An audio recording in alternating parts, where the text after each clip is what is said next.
નમસ્કાર વિદ્યાર્થી મિત્રો, અંગ્રેજી ગ્રામરની લેક્ચર સિરીઝમાં હું આપ સૌનું હાર્દિક સ્વાગત કરું છું. આ વિડીયોની પહેલાં મેં આપની સમક્ષ આર્ટિકલના બે વિડીયો, જેમાં આર્ટિકલ એ તથા આર્ટિકલ એન વિશે સંપૂર્ણપણે વિગતવાર માહિતી આપી હતી, જેની અંદર ખાસ કરીને આર્ટિકલ એ અને એન, જેને આપણે ઇનડેફિનેટ એટલે કે અચોક્કસ આર્ટિકલ કહીએ છીએ, તેના વિશે માહિતી મેળવી હતી. દરેક ઇન્ડિવિજ્યુઅલ આર્ટિકલના રૂલ્સ રેગ્યુલેશન, એના નિયમ, એને લગતા એક્ઝામ્પલ્સ, એને અનુરૂપ અપવાદરૂપ કિસ્સાઓ અને પ્રેક્ટિસ, આની આપણે વાત કરી હતી. હવે આર્ટિકલમાં ત્રીજો આર્ટિકલ જે ખૂબ જ અગત્યનો છે ધ, તેની વાત કરીએ મિત્રો. સામાન્ય સંજોગોમાં આર્ટિકલ ધ જ્યારે આપણે વાત કરતા હોઈએ ત્યારે એ આર્ટિકલનો સમાવેશ આપણે કરીએ છીએ ડેફિનેટ આર્ટિકલમાં મિત્રો. તો ડેફિનેટ એટલે ચોક્કસ. તમે આર્ટિકલ એ અને એન જે જગ્યાએ મૂકતા હતા એ નામ અચોક્કસ હતું, પરંતુ હવેથી જે પણ નામની આપણે વાત કરીશું એમાં ચોક્કસ સ્વરૂપે કંઈક આપેલું હોઈ શકે. હવે એમાં રૂલ નંબર 1નો અભ્યાસ આપણે કરીએ. તો રૂલ નંબર 1 આપણને શું કહે છે, થોડુંક એની માહિતી મેળવી લઈએ. જે આર્ટિકલ નામની આગળ મુકાતો હોય અને તે નામ પોતાનું એક કોન્ક્રીટ અસ્તિત્વ ધરાવતી હોય, જેમ કે ઘણી વખત એવું બને કે કોઈ વસ્તુનું વજન હોય, આકાર હોય, એનું સ્વરૂપ હોય, એનું અસ્તિત્વ હોય, જેને આપણે ફિઝિકલ ફોર્મમાં જોઈ શકીએ. માની લો કે આપણે વાત કરીએ ચેર એટલે કે ખુરશી, જે આપણી સમક્ષ માનો કે નથી, તો આપણે એનો આકાર આપણા મગજમાં ઇમેજિન કરી શકીએ છીએ, વિચારી શકીએ છીએ કે એને 4 પાયા હશે, બેસવાની સીટ હશે, ટેકો દેવાનું કંઈક પાછળ હશે, એટલે એનો એક આકાર થયો, એક નિયત આકાર હોવો, વજન હોવું. તો આપણે ફોકસ કરીએ છીએ કે જે વસ્તુનું અસ્તિત્વ ધરાવતું હોય, જેનો સ્થાન હોય, આકાર હોય, વજન હોય, એની કોઈ પર્ટિક્યુલર દિશા હોય. ઘણીવાર એવું બને કે ડાયરેક્શન પણ તમને આપેલી હોય છે, તો એ પણ ચોક્કસ થયું. તો આ બધા કિસ્સાઓ જ્યારે આપણી સમક્ષ પ્રસ્તુત કરવામાં આવે ત્યારે ખાસ કરીને એમાં ચોક્કસ વસ્તુ પર ખૂબ ભાર મૂકવામાં આવે છે અને પ્રમાણસર, એટલે કે એક પર્ટિક્યુલર લેવલ અથવા એક પર્ટિક્યુલર એની ટેન્ડન્સી મેન્ટેન કરેલી હોય છે, જે ચોક્કસ પ્રમાણમાં હોય છે.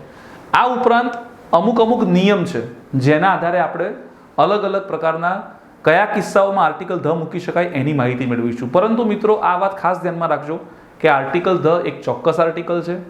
કોઈ પણ નામ આગળ જ્યારે આર્ટિકલ ધ મુકાશે ત્યારે એ યુનિક વસ્તુ હશે, અજોડ હશે, અથવા બીજા ઘણા બધા નિયમનો આપણે અભ્યાસ કરી શકીએ.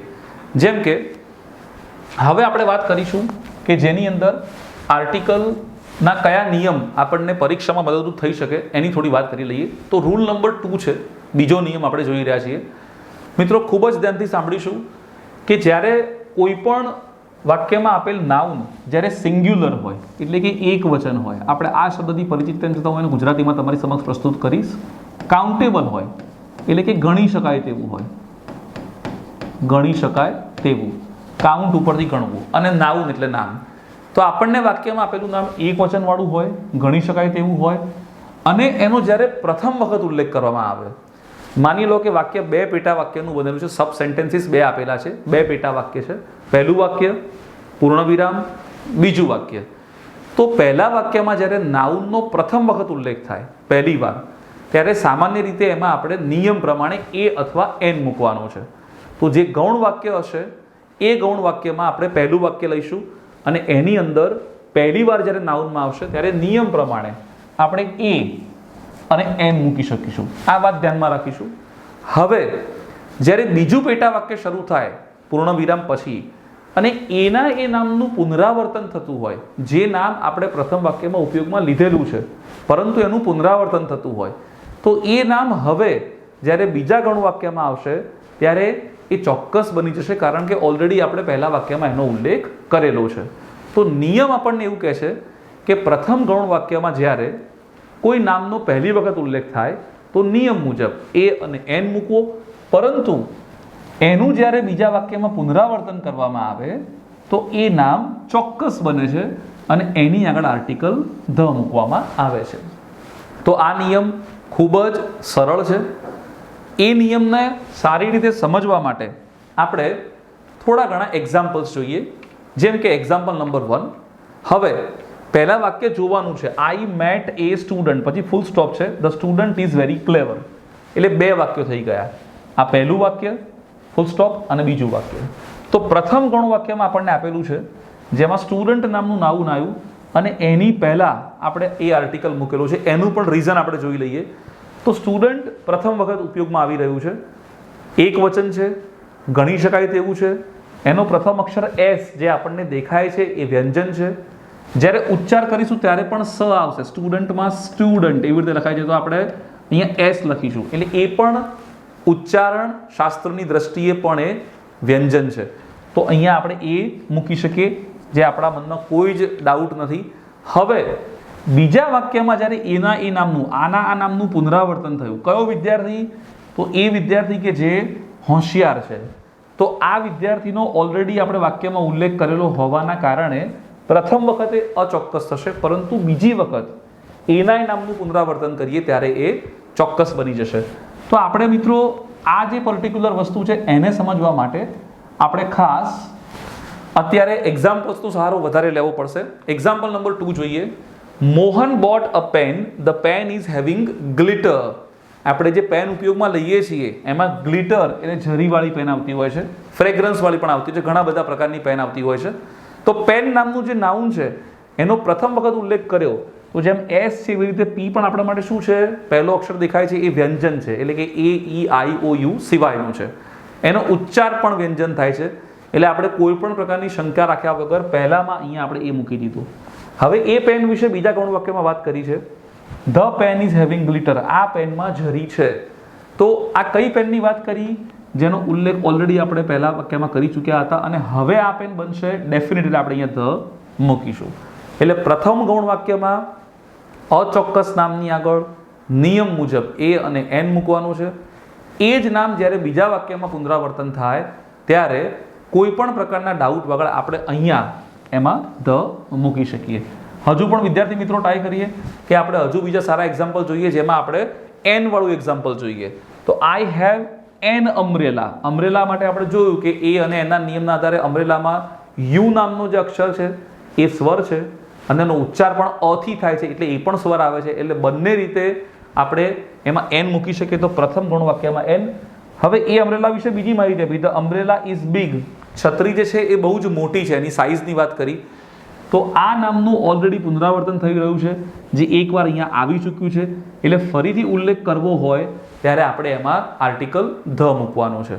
મિત્રો પરીક્ષામાં જ્યારે મલ્ટિપલ ખાલી જગ્યાઓ પૂછાય, જેમ કે એક ખાલી જગ્યા અને બીજી ખાલી જગ્યા, તો આવું કોઈ કોમ્બિનેશન જ્યારે આપણને આપેલું હોય ત્યારે આપણે ખાસ કરીને આ વસ્તુનું આપણે ધ્યાન રાખવાનું છે. હવે આવા એક્ઝામ્પલ્સ જ્યારે પૂછાય તો એની વધારે પડતી પ્રેક્ટિસ જ આપણને યુઝફુલ થવાની છે.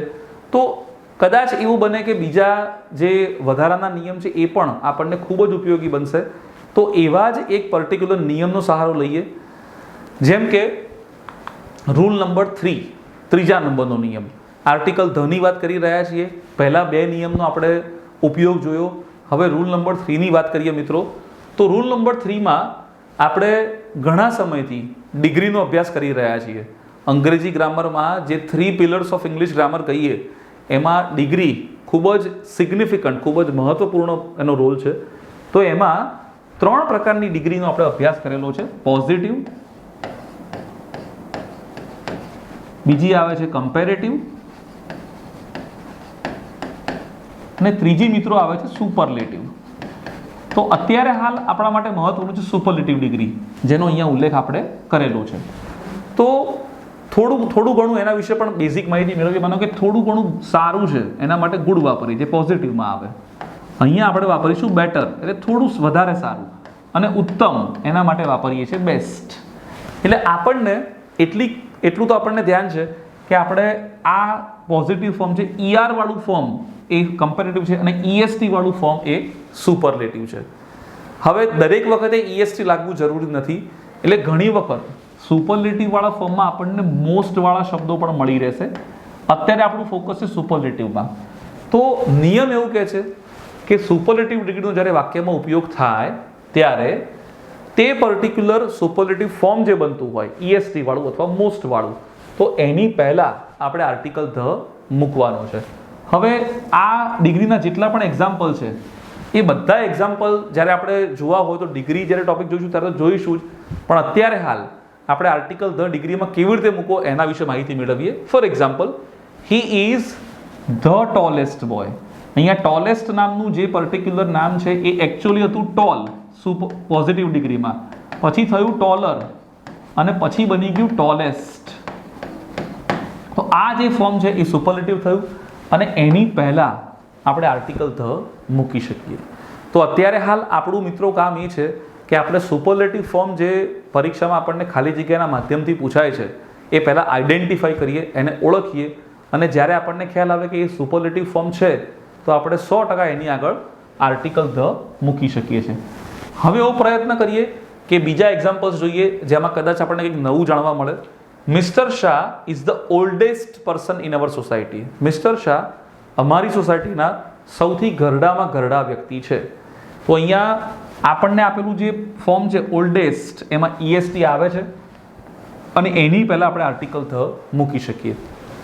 આ જે રાઉન્ડ કરી રહ્યો છું ત્યાં પરીક્ષામાં ખાલી જગ્યા હશે અને આપણને આપવામાં આવતી choice MCQ બેઝડમાં A, N, the અને નન એવું આપેલું હશે. તો અત્યારે હાલ નિયમ મુજબ આપણે આર્ટિકલ ધની પસંદગી કરી શકીએ.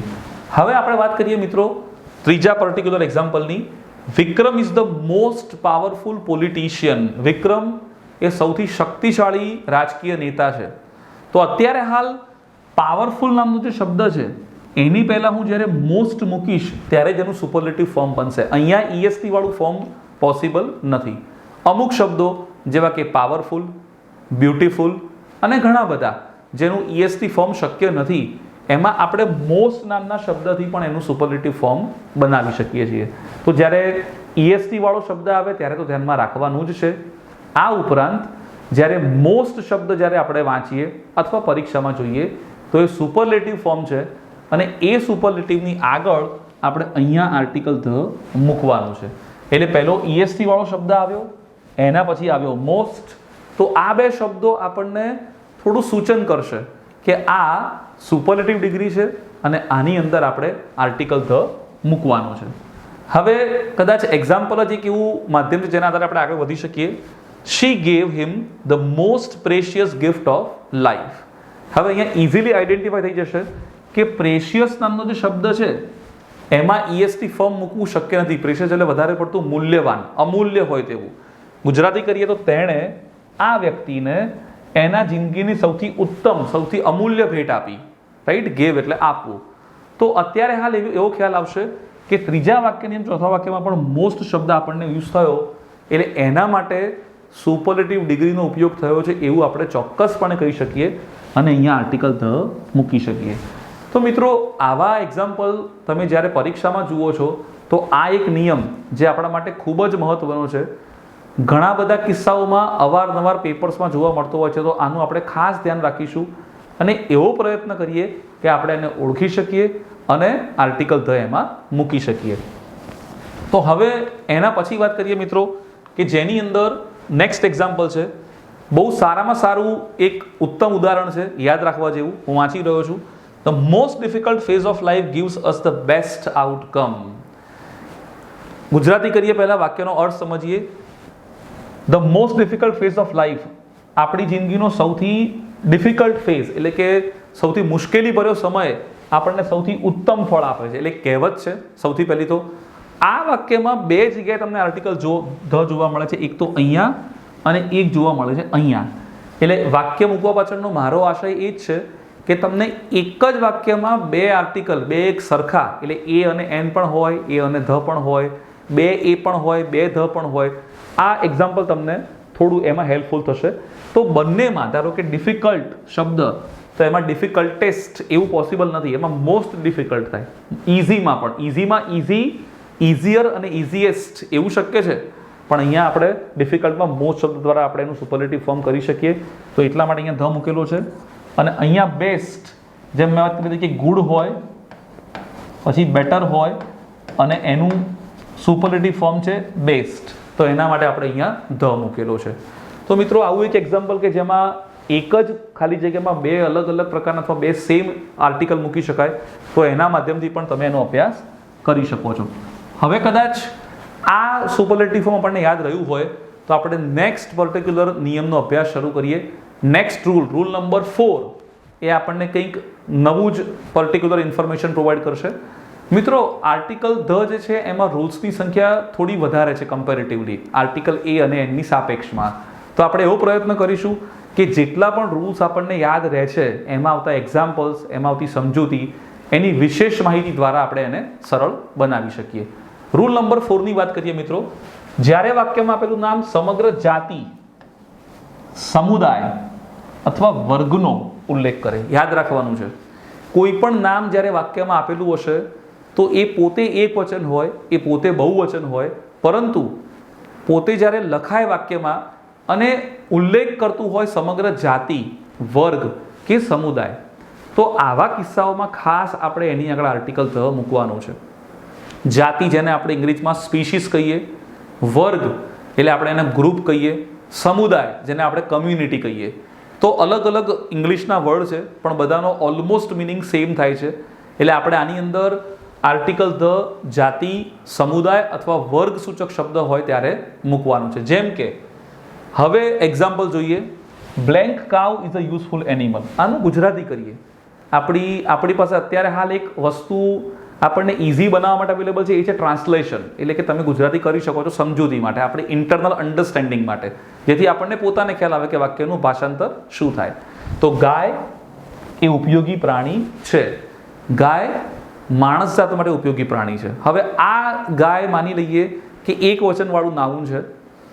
એવી ગાય કે હું જેને જોઈ રહ્યો છું અને એની વાત કરી રહ્યો છું, પરંતુ આ ગાય અત્યારે હાલ જે છે એ નહીં. ગાય નામનું પ્રાણી જે અમેરિકામાં હોય, ઓસ્ટ્રેલિયામાં હોય, કેનેડામાં હોય, કોઈ પણ જગ્યાએ હોય, તો યુનિવર્સલી સર્વસામાન્ય રીતે બધાને યુઝફુલ થતું હોય છે.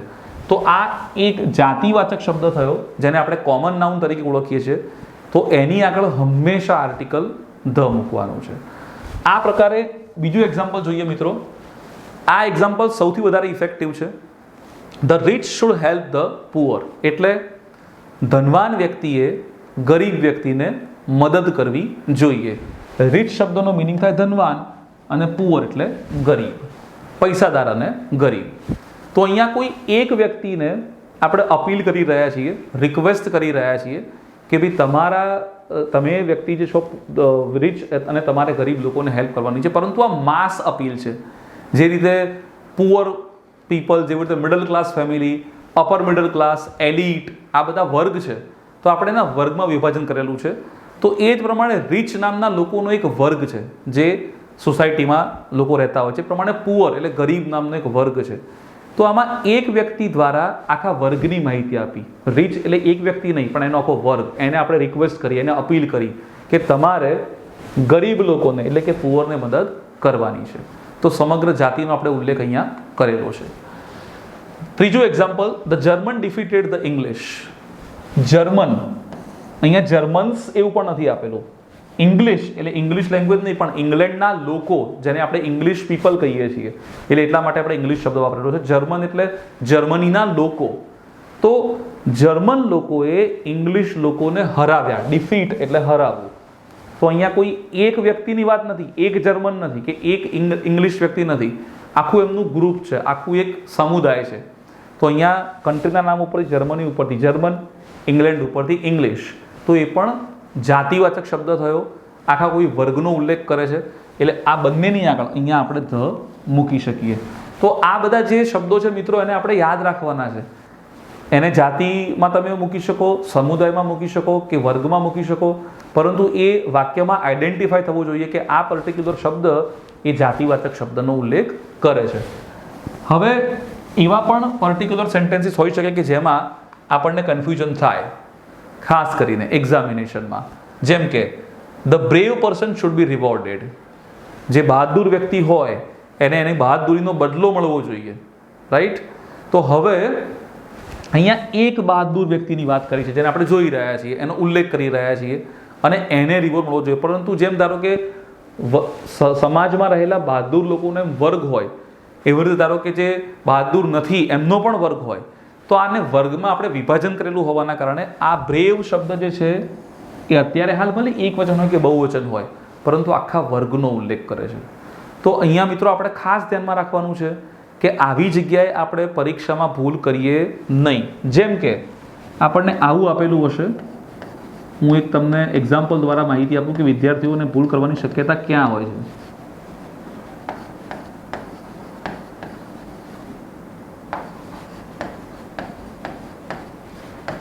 એક્ઝામ્પલ એવું છે કે જેની અંદર blank intellectual person always suffers. Intellectual એટલે બુદ્ધિજીવી વ્યક્તિ એ હંમેશા પીડાતો હોય છે. ઇન્ટેલેક્ચ્યુઅલ. તો અહીંયા ખાસ જોવાની બાબત આવી કે આઈ આવ્યો એટલે તરત આપણા મગજમાં એન અથવા ધ આ ત્રણ શક્યતાઓ અથવા ચોથી શક્યતા જેમાં નો આર્ટિકલ આવે છે એવી શક્યતા ઊભી થશે. હવે જેવો આઈ આવશે એટલે કે AEIOU એટલે તરત આપણું ધ્યાન ક્યાં જવાનું છે? આઈ આવ્યો એટલે આપણે જવાના છીએ એન તરફ. એન લખવા માટે, કારણ કે આપણા મગજમાં ફિક્સ છે કે જ્યારે AEIOU આવે આપણે એન મૂકી દેવાના છીએ. પણ એવું કરવાનું નથી. 2 મિનિટ ઊભા રહેવાનું છે, વાક્યને પહેલાં વાંચવાનું છે, એનું અર્થઘટન કરવાનું છે અને સમજ્યા પછી ખ્યાલ આવશે. ઇન્ટેલેક્ચ્યુઅલ પર્સન એટલે કે બુદ્ધિજીવી વ્યક્તિ, તો આવા વ્યક્તિનો સમાજમાં એક વર્ગ છે જે બુદ્ધિજીવી વર્ગ છે, જેમ કે સ્વામી વિવેકાનંદ. ઇન્ટેલિજન્ટ હોવું એટલે બુદ્ધિશાળી, જેમ કે આઇઝેક ન્યૂટન, કોઈ એક વિષયમાં પારંગત હોવું. ઇન્ટેલેક્ચ્યુઅલ એટલે બુદ્ધિજીવી, બધા વિષયમાં પારંગત હોવું. તો આવા લોકોનો એક વર્ગ છે સમાજમાં. તો તરત આપણે એન તરફ નહીં જઈએ અને આપણે જઈશું તરત આ નિયમના આધારે ધ તરફ. તો આવા પ્રકારના ચાન્સીસ પરીક્ષામાં રહેલા છે કે જ્યાં તમને આઈ નામના શબ્દથી કે એ નામના શબ્દથી કે ઈ કે આઈ કે યુથી તમને ડાયવર્ટ કરવાનો પ્રયત્ન કરવામાં આવશે. પરંતુ આપણે 2 ઘડી રોકાઈશું ત્યાં આગળ, વાક્યને વાંચીશું, 2 વાર વાંચીશું, એને અર્થઘટનમાં લઈશું કે ખરેખર શું કહેવા માંગે છે. એક વ્યક્તિ છે, આખો વર્ગ છે, અને વર્ગવાળો નિયમ જ્યારે આપણા મગજમાં ક્લિયર હશે ત્યારે આપણે 100% ધ લખીશું. તો મિત્રો આવા પ્રકારના જે એક્ઝામ્પલ્સ છે એની આપણે નિરંતર પ્રેક્ટિસ કરતા રહીશું. આપણા એપ્લિકેશનના માધ્યમથી, આપણા પ્રેક્ટિસના માધ્યમથી, ટેસ્ટ સિરીઝના માધ્યમથી, લાઈવ સેશનના માધ્યમથી, જેથી વિદ્યાર્થીઓને કન્ટિન્યુઅસ આવા એક્ઝામ્પલના માધ્યમથી થોડો ખ્યાલ આવે કે આપણે ખરેખર શું કરવું છે. તો જાતિ, સમુદાય અથવા વર્ગ આવું જ્યારે આવે ત્યારે આપણે આર્ટિકલ ધ મૂકવાનું છે. તો આ નિયમ પરથી આપણે વિદ્યાર્થી મિત્રો થોડા આગળ વધીએ. રૂલ નંબર 5, આપણે 4 નિયમનો અભ્યાસ કરી ચૂક્યા છીએ. 5મા નિયમનો અભ્યાસ કરીએ. રૂલ નંબર 5 આપણને શું કહે છે? નદી, સમુદ્ર, પર્વત, ટાપુ, પર્વતના શિખર એટલે કે નદી એટલે રિવર થાય, સમુદ્ર એટલે એને આપણે સી કે ઓશન કહી શકીએ, મહાસાગર તો ઓશન કહી શકાય, પર્વત એટલે કે માઉન્ટેન, ટાપુ એટલે કે આઇલેન્ડ, પર્વતના શિખર એટલે કે માઉન્ટેન પીક. તો આ બધી જ વસ્તુ મિત્રો આપણને કુદરતી રીતે પ્રાપ્ત થઈ છે, જેને આપણે સુપર નેચરલ એલિમેન્ટમાં સમાવેશ એને કરી શકીએ. નિયમ જોઈ લઈએ. આ તમામ શબ્દો જ્યારે વાક્યમાં આપેલા હોય ત્યારે તેમના નામની આપણે આર્ટિકલ ધ મૂકી શકાય. હવે સમજવા જેવી બાબત છે ખાસ, પરીક્ષામાં આપણને આવું પૂછાય છે: રિવર ખાલી જગ્યા, ઓશન ખાલી જગ્યા, માઉન્ટેન. તો અહીંયા જોવાનું છે કે તમને કોઈ નામ નથી આપેલા. અહીં તો એ રિવર આવશે, અહીંયા એન ઓશન આવશે, અહીંયા એ માઉન્ટેન આવશે, કારણ કે માઉન્ટેન એટલે કોઈ પણ માઉન્ટેન હોઈ શકે છે, એ તો અચોક્કસ થયો. કોઈ પણ પર્વત. અહીંયા નદી એટલે કોઈ પણ નદી હોઈ શકે છે. પરંતુ હા, તમને એવું કહેવામાં આવે કે ગંગા, તો હવે આ ફિક્સ થઈ ગયું, તો ધ ગંગા. તમને એવું કહેવામાં આવી રહ્યું છે કે હિમાલય અથવા સ્ટેટ લેવલે ગિરનાર, અથવા તમને એવું કહેવામાં આવે છે ફોર એક્ઝામ્પલ કે નર્મદા, સ્ટેટ લેવલની કોઈ નદી. તો આ બધાની પહેલા આપણે ધ મૂકી શકીએ. એટલે હવે આ એક્ઝામ્પલ સમજાશે જે હું લખી રહ્યો છું એ.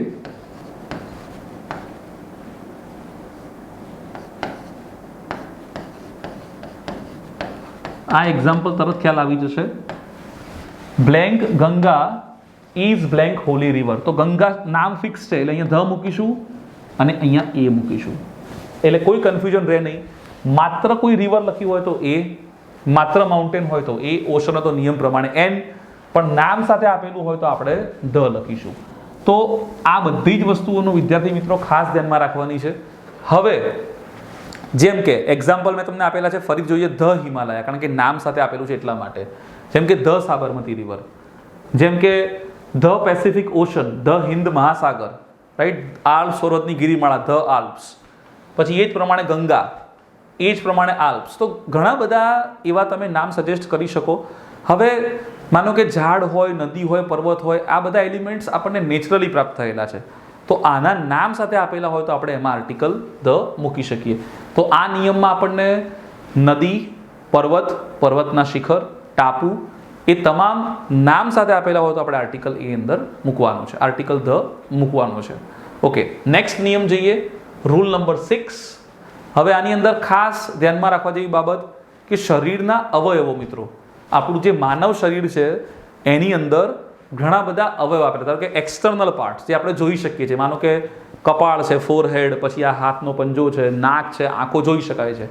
તો એવા જે પાર્ટ્સ જેને આપણે જોઈ શકીએ એને આપણે કહીએ છીએ લિમ્બ્સ, LIMB, રાઈટ, જેને આપણે કહીએ છીએ લિમ્બ્સ ઓફ બોડી, જે બહારથી જોઈ શકાય છે. પરંતુ હાર્ટ, કિડની, લીવર, ફેફસા એને આપણે જોઈ શકતા નથી, એને કહીએ છીએ આપણે ઓર્ગન્સ ઓફ બોડી, ઓર્ગન્સ જેને ઇનસાઇડ. હવે એક વસ્તુ નક્કી છે કે ઘણા અવયવોની સંખ્યા 2 છે, જેમ કે આંખો 2 છે, કાન 2 છે, હાથ 2 છે, ભુજાઓ 2 આપેલી છે, 2 પગ છે, 2 આપણને ફેફસા આપેલા છે, હાર્ટ આપણું 1 છે, આપણું નાક 1 છે, લીવર આપણું 1 છે. તો સંખ્યા આધારિત વાત કરીએ તો ખાસ કરીને ઘણીવાર એવું બને કે એક્ઝામમાં આપણને આપેલું હોય આમ, એકલું આપેલું હોય આવી રીતે ARM, આમ, તો મારી ભુજાઓ તો 2 છે પણ અહીંયા મને નથી આપેલું કઈ છે, તો અચોક્કસ છે, એટલા માટે એન આમ કરીશું આપણે, એન આમ, કારણ કે કોઈ પણ એક આપણને કીધું નથી. પણ અહીંયા શું કીધું? લેફ્ટ આર્મ, ભાઈ 2 માંથી ડાબી બાજુની ભુજા, તો અહીંયા ચોક્કસ થશે, એટલે આ યાદ રાખવાનું છે. એ જ પ્રમાણે મને એમ કીધેલું હોય કે રાઈટ લેગ, જમણો પગ, તો હું ધ લખીશ અહીંયા, કારણ કે પગ આપણા 2 છે અને એની અંદર મારે કોઈ એક ખાલી એમનેમ કીધું હોય, ફોર એક્ઝામ્પલ આવી રીતે લેગ, LEG, તો એ કોઈ પણ લેગ હોઈ શકે છે. એટલે અત્યારે હાલ આપણે એ જોવાનું છે કે આપણા શરીરના અવયવોની સંખ્યા કેટલી છે, અને જો સંખ્યા 2 છે તો એમાં આપણને રાઈટ, લેફ્ટ, અપર, ડાઉન કંઈક આપેલું હોય કે ન. ધારો કે આંતરડું, તો મોટું આંતરડું, નાનું આંતરડું, તો આ જેટલા પણ શબ્દો મેં કીધા એનો આપણે ખાસ ધ્યાનમાં રાખવાનું છે, ખાસ એનો અભ્યાસ કરવાનો છે. ઘણી વખત એવું બનશે કે સંખ્યા 2 હોય અને આપણને ક્લિયરલી આપેલું ન હોય તો આપણે એને અચોક્કસ ગણીશું અને એમાં નિયમ પ્રમાણે A અને N આવશે. માની લઈએ કે આપણને આવું કીધેલું હોય લીવર, તો એ તો એક જ છે, તો વિચારવાની કોઈ જરૂર છે જ નહીં, એમાં આપણે ધ તરત મૂકી શકીએ. તો આવા કિસ્સાઓમાં જે શરીરના અવયવો છે એનો જ્યારે વાક્યમાં ઉલ્લેખ થાય, પરીક્ષામાં કોઈ એવી ખાલી જગ્યામાં એનો ઉલ્લેખ થઈ ગયો તો આપણે ધ્યાનથી એને વિચારવાનું છે. એ વિચાર્યા પછી જ આપણે આગળ વધી શકીએ. હવે એમાં આવતા બીજા એક્ઝામ્પલ જોઈએ જેના કારણે ખ્યાલ આવશે કે આ જે એક્ઝામ્પલ છે એની અંદર આપણે કયા કયા પર્ટિક્યુલર શરીરના અવયવોની વાત આપણે કરી શકીએ. માનો કે નોઝ, NOSE, નોઝ, તો આપણું નોઝ એક જ છે, એનું સ્થાન પણ નક્કી છે. ઘણીવાર સ્થાન પણ આપણે જોવાનું આવે છે, તો એમાં આપણે આર્ટિકલ ધ નો ઉપયોગ કરીશું. એ જ પ્રમાણે આઈ, મેં તમને આઈનું એક્ઝામ્પલ આપ્યું, એમાં રાઈટ, તો જમણી બાજુની આંખ, તો એમાં પણ આપણને જો રાઈટ આપેલું હોય તો જ આપણે ધ મૂકીશું. એમનેમ આપણને આઈ કીધેલું હોય તો કોઈ પણ એક આંખ, એટલે NI થશે. તો મિત્રો આ જે પર્ટિક્યુલર નિયમ છે એની અંદર આપણે ખાસ એ બાબતનું ધ્યાનમાં રાખવાનું છે કે શરીરના આઉટર અને ઇનર બંને પાર્ટ્સની માહિતી આપી હોય, બંને પાર્ટ્સ વિશે આપણને કીધેલું હોય, તો આપણે જો કોઈ પર્ટિક્યુલર પાર્ટ એના સ્થાન સાથે લેફ્ટ, રાઈટ આપેલું હોય તો જ ધ મૂકવાનો છે. બાકી નિયમ પ્રમાણે આપણે એ અને એન અંદર મૂકી શકીએ છીએ. તો આ નિયમ પછી આપણે વાત કરીએ મિત્રો નેક્સ્ટ પર્ટિક્યુલર નિયમની. એ હવે આવશે રૂલ નંબર 7. આપણે 1 થી 6 પર્ટિક્યુલર રૂલ્સને આપણે ભણી ચૂક્યા છીએ અને એ રૂલ્સ વિશે માહિતી જ્યારે મેળવતા હોઈએ ત્યારે સંખ્યા જે વધે છે એમાં માહિતી પણ વધતી જાય છે અને એ માહિતીના આધારે આપણે જોઈએ તો ઘણા બધા એક્ઝામ્પલ્સ, ઘણા બધા પ્રકારના કન્સેપ્ટ, ઘણું બધું યાદ પણ રાખવું પડશે અને એ યાદ રહેશે તો આપણે 100% આર્ટિકલમાં માર્ક્સ ગેઇન કરી શકીએ. જોઈએ મિત્રો આપણે આર્ટિકલના રૂલ નંબર 7માં. ખૂબ જ જાણીતો રૂલ છે, આપણે એનો ઉપયોગ કરી ચૂક્યા છીએ. ધાર્મિક સંપ્રદાય, જેમ કે ધારો કે આપણે મલ્ટી કલ્ચરલિઝમમાં બિલીવ કરીએ છીએ તો એની અંદર ઘણા બધા સંપ્રદાય છે. હિન્દુ છે, મુસ્લિમ છે, શીખ છે, ઈસાઈ છે, પારસી, ઘણા બધા છે. તો એનો જ્યારે ઉલ્લેખ કરવામાં આવે, ધારો કે હું હિન્દુ એવો શબ્દ વાપરું તો એવા પર્ટિક્યુલર લોકોનું ગ્રુપ કે જે હિન્દુ ધર્મને ફોલો કરે છે. મુસ્લિમ, તો એવા લોકો જે મુસ્લિમ ધર્મને અંગીકાર કરીને બેઠા છે, જેને મુસ્લિમ ધર્મ અપનાવ્યો છે, જે મુસ્લિમ કમ્યુનિટીમાં બિલીવ કરે છે. તો એટલા માટે ચોક્કસ થશે કારણ કે ગ્રુપ ઓફ પીપલ છે. હવે ધાર્મિક સંપ્રદાય અને એને અનુરૂપ ધર્મગ્રંથ, ધારો કે જે ધર્મ છે એને અનુરૂપ ધર્મગ્રંથ પણ અવેલેબલ છે, તો એ બધાના નામની આગળ આપણે આર્ટિકલ ધ મૂકી શકીએ. જેમ કે હિન્દુ ધર્મમાં ધારો કે રામાયણ, તો ધ હિન્દુ અને the Ramayana, the Mahabharata, the Gita, તો હિન્દુ ધર્મના જેટલા પણ ગ્રંથ છે એની આગળ આપણે ધ મૂકી શકીએ છીએ. એટલા માટે પણ મૂકીએ કારણ કે રામાયણમાં આવેલા જે સર્ગ છે એ ફિક્સ છે, મહાભારતમાં આવતા જે પર્ટિક્યુલર શ્લોક છે કે જે ફિક્સ છે, તો આની અંદર એટલા માટે પણ મૂકવું પડશે કારણ કે એમાં રહેલા જે ચોક્કસ જે વસ્તુના જે એલિમેન્ટ છે એને આપણે ફોલો કરીએ છીએ, એને જસ્ટિફાઈ કરીએ છીએ એટલા માટે.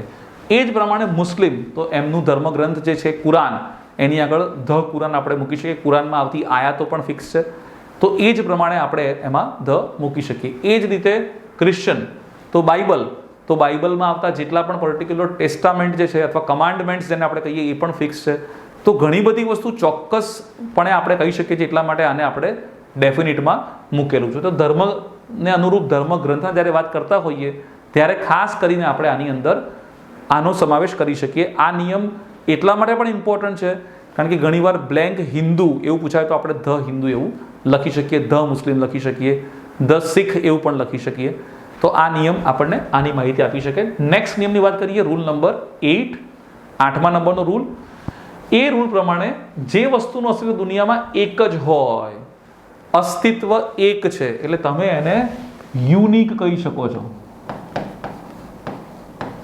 યુનિક હોય, યુનિક એટલે ગુજરાતીમાં અજોડ, જેની કોઈ જોડ મળતી ના હોય તેવું, અને જે કુદરતી રીતે પ્રાપ્ત થયેલ હોય, આપણને નેચરલી અવેલેબલ હોય, આપણને કુદરત દ્વારા ઘણી બધી વસ્તુ મળેલી છે જેનું અસ્તિત્વ માનો કે એક જ છે. તો એવા જે સુપર નેચરલ એલિમેન્ટ આપણને જ્યારે પરીક્ષામાં નાઉનના સ્વરૂપે ખાલી જગ્યામાં પૂછાય ત્યારે શું કરવું, તો એવા નામની પહેલાં હંમેશા આર્ટિકલ ધ મૂકવામાં આવે છે. જેમ કે હવે the sun, right, the north. Sun એટલે સૂર્ય, તો સૂર્ય એક જ છે, right.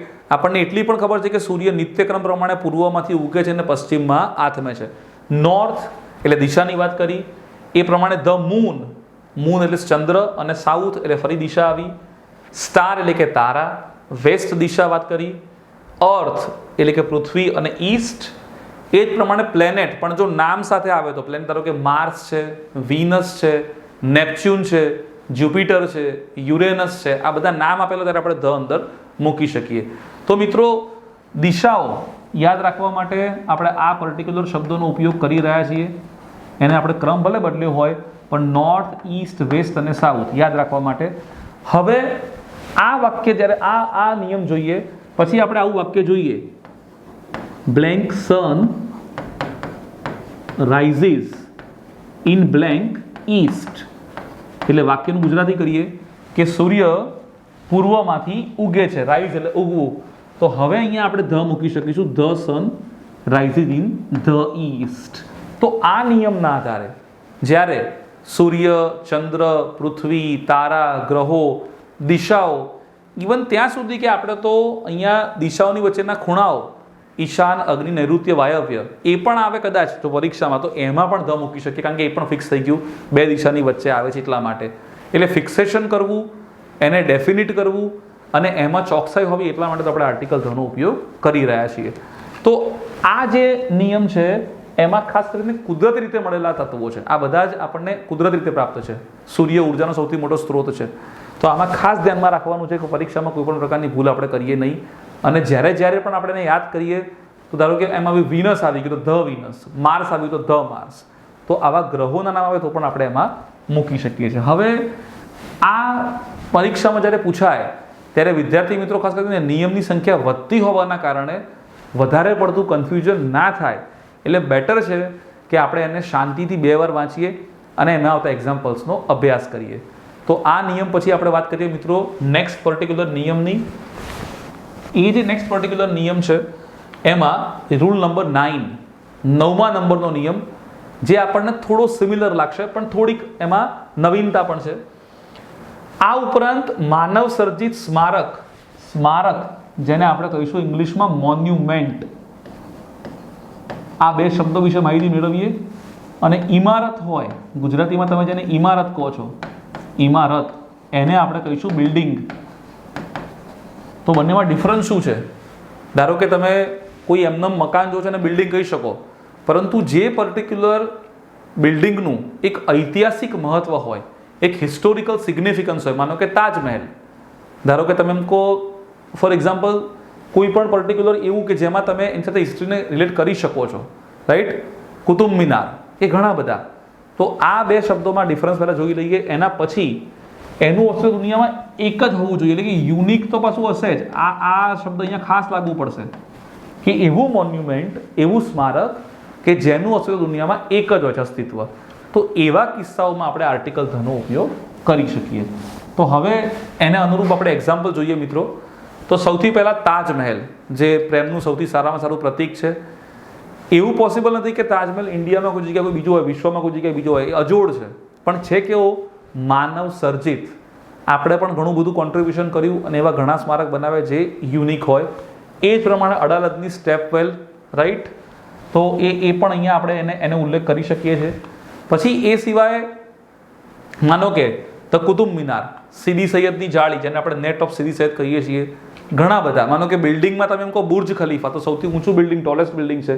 Statue of unity, statue of liberty, ઘણા બધા છે જે માનવ સર્જિત હોવા ઉપરાંત યુનિક છે. અને એનો આપણે વાક્યમાં જ્યારે નાઉનના ફોર્મમાં ઉપયોગ જોઈએ ત્યારે આપણે એને ચોક્કસ કહીએ છીએ. અને અહીંયા આર્ટિકલ ધ મૂકવો ખૂબ જ આવશ્યક છે. થોડા આગળ વધીએ મિત્રો, રૂલ નંબર 9 તરફ. 9 જોયા પછી આપણે વાત કરીએ રૂલ નંબર 10, 10મા નંબરનો નિયમ. નિયમની સંખ્યા વધતી જાય છે એટલે સામે ઇન્ફોર્મેશનનો બલ્ક વધશે. નિયમમાં આવતા પરસેપ્શન એટલે કે જે કન્સેપ્ટ છે એ આપણે યાદ રાખવો પડશે, એક્ઝામ્પલ જોવા પડશે.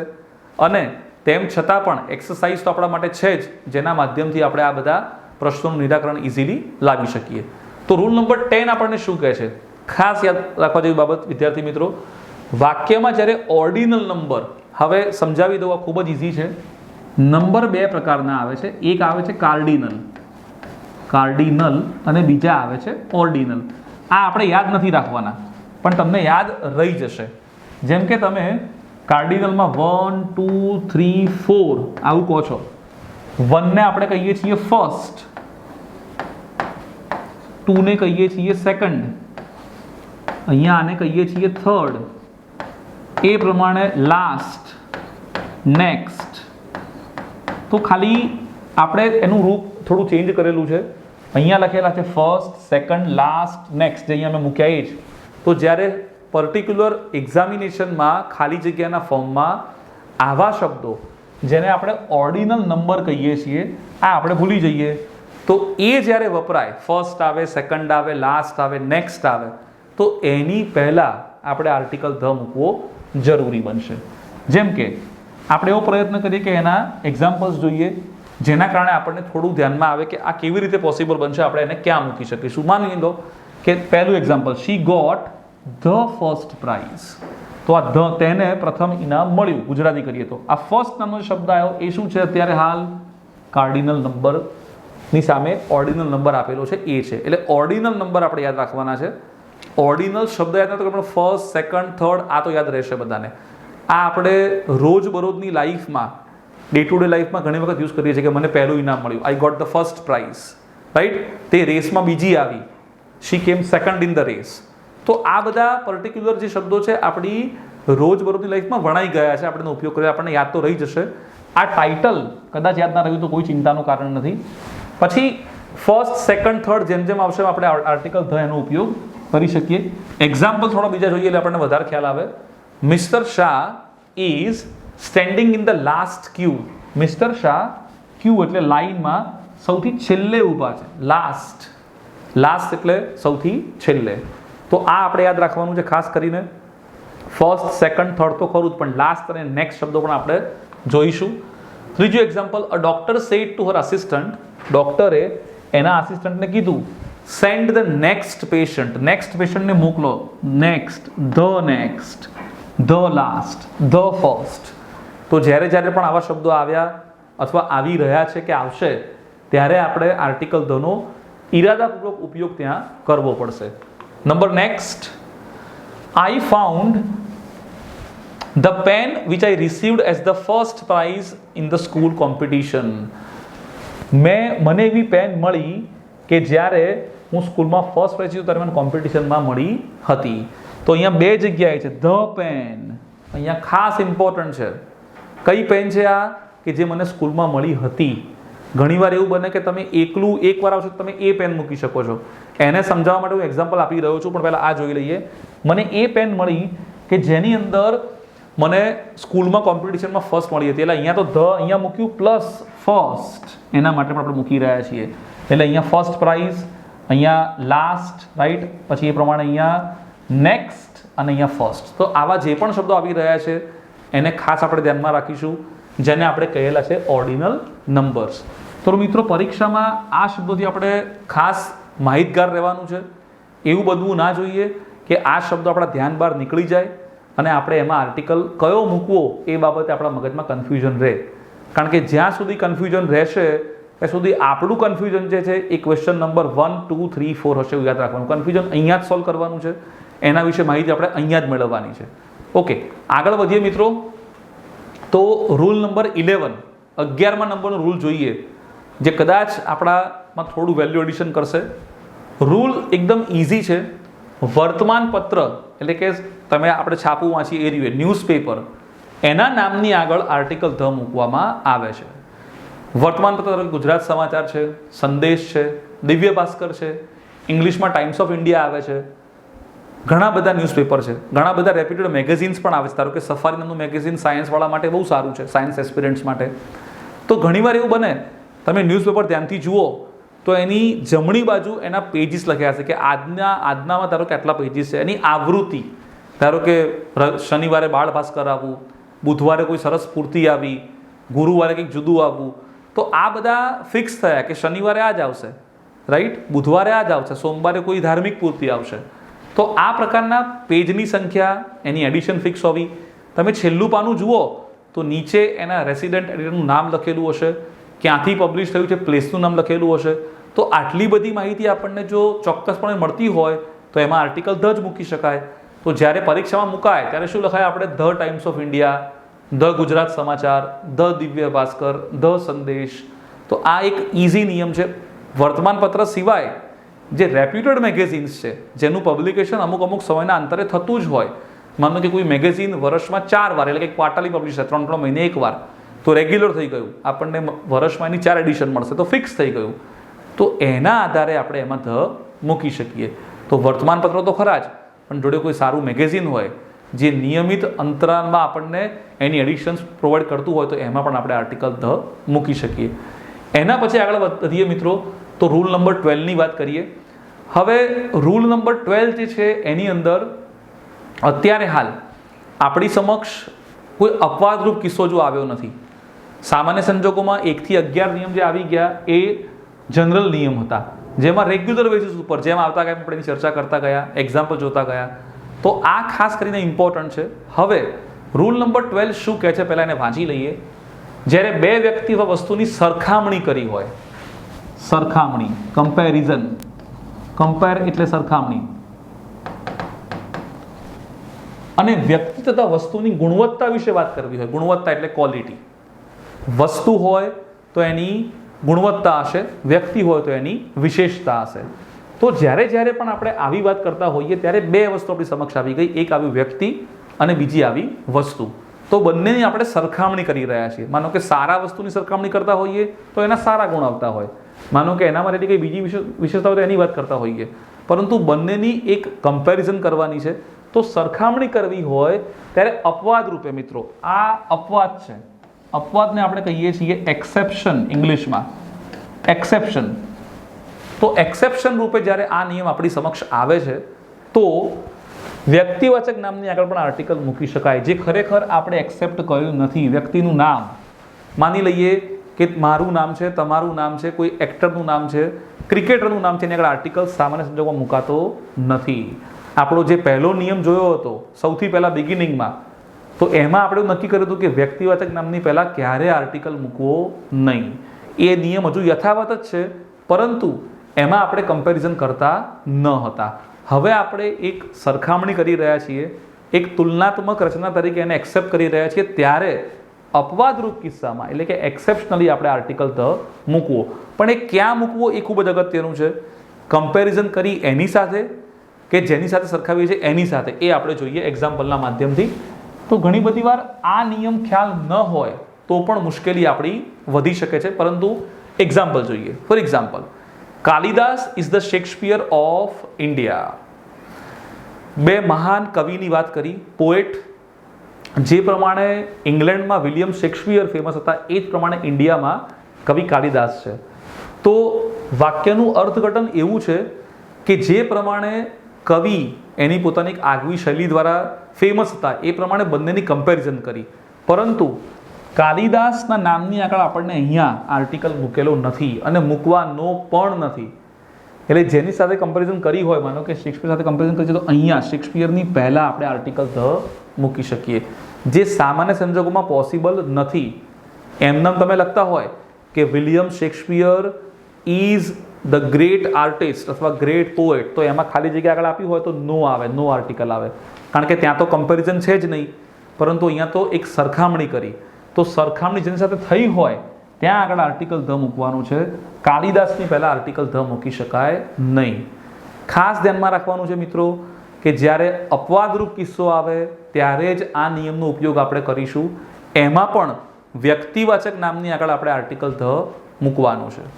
બીજું એક્ઝામ્પલ ધારો કે આપણે જોતા હોઈએ, તો બીજા એક્ઝામ્પલમાં વ્યક્તિ નહીં પણ કોઈ પ્લેસની વાત કરી, સ્થળની વાત કરી. Ahmedabad is the Manchester of India. જેમ ધારો કે માન્ચેસ્ટર છે એ હબ ગણાય છે, કોઈ એવો પર્ટિક્યુલર કેપિટલ હબ કે જેની અંદર વ્યાપાર, જેની અંદર ધંધા રોજગાર, એના માટેનું એક મોટું કેપિટલ છે. તો એ જ પ્રમાણે જે માન્ચેસ્ટર ત્યાં છે, એ પ્રમાણે અહીંયા ગુજરાતમાં કે ઇન્ડિયામાં અમદાવાદ જે છે એ વ્યવસાય માટેનું એક હબ ગણાય છે. તો બંનેની કમ્પેરિઝન કરી, જેની સાથે કમ્પેરિઝન થઈ એમાં આપણે માન્ચેસ્ટરની પહેલાં આપણે આર્ટિકલ ધ મૂકેલો છે. અહીંયા એક પ્રશ્ન થાય કે ભૌગોલિક રીતે ફિક્સ હોવાના કારણે આપણે ધ મૂકી શકીએ, પણ તેમ છતાં નિયમને અનુસરીને આપણે ધ અત્યારે મૂકી રહ્યા છીએ. જે પ્રમાણે આપણે કાલિદાસની જગ્યાએ અમદાવાદ છે, એ જ રીતે શેક્સપિયર માટે યુઝ કરેલું છે માન્ચેસ્ટર. તો બેની એક તમે તુલનાત્મક રચના જોઈ શકો છો અને એના આધારે આપણે અહીંયા આ નિયમનો ઉપયોગ કરી શકીએ. હજુ એક એવું એક્ઝામ્પલ જોઈએ જેના આધારે નેગેટિવ કમ્પેરિઝન કરી શકાય. જેમ કે Hitler is the Mussolini of Germany. Hitler જે છે, જે સરમુખત્યાર શાહ હતો, જેને ઓટોક્રેટિક કહીએ છીએ આપણે, તો જે પ્રમાણે બંને વ્યક્તિ, મુસોલિની પણ સેમ કેટેગરીમાં આવે છે, તો બંને જેટલા ક્રૂર હતા, બંને જેટલા ક્રુઅલ હતા, તો એ બંનેની નેગેટિવ કમ્પેરિઝન કરવા માટે આપણે હિટલર આગળ નહીં પણ મુસોલિની માટે કમ્પેર કર્યું, એટલે આપણે અહીંયા ધ મૂકી શકીએ. તો આ જે એક્ઝામ્પલ છે મિત્રો, એ અપવાદરૂપ કિસ્સામાં મૂકી શકાય. અપવાદરૂપ કિસ્સા પરીક્ષામાં 2-3 રેગ્યુલર એક્ઝામ્પલ પછી અમુક ઇન્ટરવલમાં મુકાતા હોય છે. જેમ એ અને એનના પણ અપવાદ કિસ્સા છે, એવી રીતે ધમાં પણ અપવાદરૂપ કિસ્સાઓ હોય છે, જેમાં નિયમથી થોડા ડાયવર્ટ થઈને, થોડા ઓફ ધ ટ્રેક વિચારીને અમુક એક્ઝામ્પલ બનાવાતા હોય છે, જેના માધ્યમથી કદાચ સ્કોર જે છે એમાં થોડીક બ્રેક વાગે, કંઈક નવું આવે, કંઈક યુનિક આવે, કંઈક નોવેલ આવે, એવો પ્રયત્ન થયેલો હોય છે. હવે આ જે નિયમ છે એના આધારે આપણે બીજા 2 અલગ અલગ પ્રકારના પેટા નિયમ જોઈએ, જેના આધારે હજુ પણ કંઈક કચાશ રહી ગઈ હોય, હજુ પણ કંઈક ક્વેરી રહી ગઈ હોય તો એ જતી રહેશે. ફોર એક્ઝામ્પલ, આપણે આ 2 એક્ઝામ્પલનો અભ્યાસ કરીએ, જે બહુ જ સચોટ એક્ઝામ્પલ છે અને જેના આધારે આર્ટિકલમાં થોડી ઘણી ક્વેરી પણ આપણે દૂર કરી શકીએ. પહેલું છે કોલ ખાલી જગ્યા સ્ટુડન્ટ. બીજું એક્ઝામ્પલ છે કોલ ખાલી જગ્યા સ્ટુડન્ટ સ્ટેન્ડિંગ આઉટસાઇડ. મિત્રો આ એક્ઝામ્પલ એટલા માટે પ્રસ્તુત કરે કે તમને થોડો ઘણો પણ કદાચ ખ્યાલ હોય તો એન ધનો અભ્યાસ કર્યા પછી આ એક્ઝામ્પલ આપણને ખૂબ જ સાબિત થશે કે આપણા માટે એની અન્ડરસ્ટેન્ડિંગ લેવલ ક્લિયર હશે. ગુજરાતી કરીએ, કોલ ખાલી જગ્યા સ્ટુડન્ટ, વિદ્યાર્થીને બોલાવો. હવે આપણને આપેલું નામ એક વચન છે, ગણી શકાય તેવું છે. પહેલો અક્ષર આપણા માટે વ્યંજન છે, ઉચ્ચાર પણ વ્યંજન છે, અને કોઈ પણ સ્ટુડન્ટને બોલાવવાની વાત છે, એટલે અહીંયા તો કોઈ પણ ડાઉટ વગર આપણે એ મૂકી દીધું, કોઈ પણ વિદ્યાર્થી છે. હવે ધ્યાનથી જોઈએ, અહીંયા સુધીનું વાક્ય કોમન છે બંને વાક્યમાં, કોલ ખાલી જગ્યા સ્ટુડન્ટ. આપણું આ નામ છે, અહીંયા પણ આપણું આ નામ છે. હવે એ નામ વિશે માહિતી આપી કે કયો વિદ્યાર્થી કે જે બહાર ઊભો છે એનો મતલબ એ ફિક્સ થઈ જશે, કોઈ પણ નહીં, બહાર ઊભા છે એને જ બોલાવો, એટલે ફિક્સ થયા હોવાના કારણે અહીંયા આપણે ધ મૂકી શકીએ. બસ આ બે એક્ઝામ્પલ જોશો એટલે તમને આખા જ પર્ટિક્યુલર આર્ટિકલના ટોપિકનો નિચોડ મળી જશે, તમને કન્ક્લુઝન મળશે. આમાં એવું સમજાવવાનો પ્રયત્ન કર્યો છે કે નાઉન સેમ હોય પણ નાઉન વિશે મળતી માહિતી જો સ્પેસિફિક હોય તો એમાં આપણે 100% એના વિશે ચોક્કસપણે ડેફિનેટ કેટેગરી ક્રિએટ કરી શકીએ છીએ અને એ કેટેગરીમાં આપણે આર્ટિકલ ધ મૂકી શકીએ છીએ. હવે મિત્રો બીજું એક એક્ઝામ્પલ માની લો કે એક્ઝામમાં આપણને આવું આપેલું છે,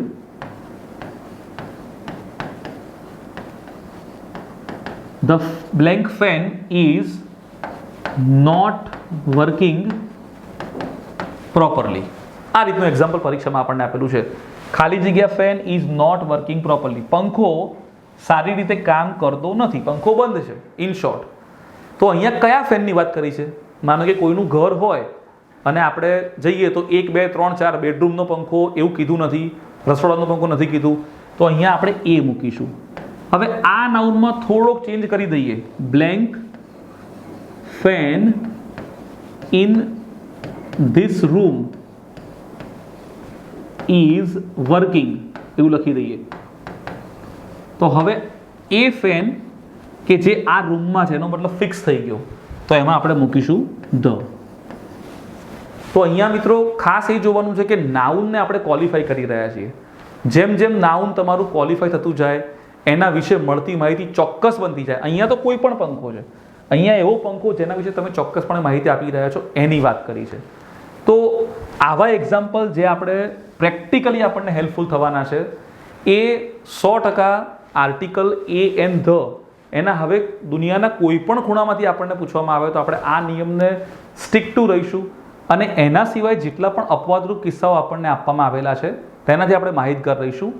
તો કદાચ આર્ટિકલ એ એન અને ધ એમાં પડતી તમામ મુશ્કેલી માટે આપણે તૈયાર રહીએ. અને બીજું કે આર્ટિકલમાં જે બેઝિક કન્સેપ્ટ છે, જ્યારે જ્યારે પણ આપણે એનો અભ્યાસ કરવાનો શરૂ કરીએ ત્યારે નિયમ, એને અનુરૂપ એક્ઝામ્પલ્સ, એ નિયમમાં આવતા અપવાદરૂપ કિસ્સાઓ, કોઈ પર્ટિક્યુલર થિયરી અથવા કોઈ કન્સેપ્ટ જે સજેસ્ટ કરવામાં આવ્યો હોય એની જ્યારે માહિતી મેળવીએ તો આ બધા જ નિયમ આપણને એવી રીતે હેલ્પફુલ થશે કે સ્પર્ધાત્મક પરીક્ષાઓમાં આ જે ટોપિક છે આર્ટિકલ, તેમાંથી આપણને 100% સ્કોરિંગ આપણને મળવો જોઈએ. તો કદાચ આ જે નિયમની સિરીઝ બતાવી છેલ્લું જે છે અપવાદરૂપ કિસ્સો એ આપણે ખાસ જોઈ લઈશું. આની અંદર એક્ઝામ્પલ્સ એટલા માટે ધારો કે પોઝિટિવિટી પણ આપણે અહીંયા કમ્પેર કરી છે, નેગેટિવિટી પણ કમ્પેર કરી છે, બે વ્યક્તિ વચ્ચે પણ આપણે કમ્પેરિઝન કર્યું અને પ્લેસ વિશે પણ કમ્પેરિઝન કર્યું, માન્ચેસ્ટર અને અમદાવાદ વચ્ચે. તો આ કદાચ આપણને પરીક્ષામાં આવી ગયું તો પણ આપણા માટે મુશ્કેલી ક્રિએટ નહીં થાય. તો આઈ થિંક વિદ્યાર્થી મિત્રો કદાચ આર્ટિકલ ધમાં જેટલા નિયમ આપણે ભણાવ્યા, ટોટલ 1 to 12 નિયમ, તો એમાં આવતા જેટલા પણ પાસાઓ હશે એ દરેકનો આપણે અભ્યાસ ધ્યાનપૂર્વક કરી લઈશું. જ્યારે પણ એવી કોઈ ક્વેરી કે ડાઉટ હોય તો નિયમ એક વસ્તુ એવી છે કે જે આપણને 100% આમાંથી બહાર લાવી શકે અથવા આપણને હેલ્પફુલ થઈ શકે. તો આની અંદર ખાસ કરીને નિયમથી આપણે થોડા આગળ વધવાનો પ્રયત્ન કરીશું. આઈ હોપ કે આ જે નિયમ છે એના માધ્યમથી તમારો આર્ટિકલનો જે ટોપિક છે ખૂબ જ સરળ બન્યો હશે અને તમને કંઈક એમાંથી શીખવા અને જાણવા મળ્યું હશે. Thank you very much everyone.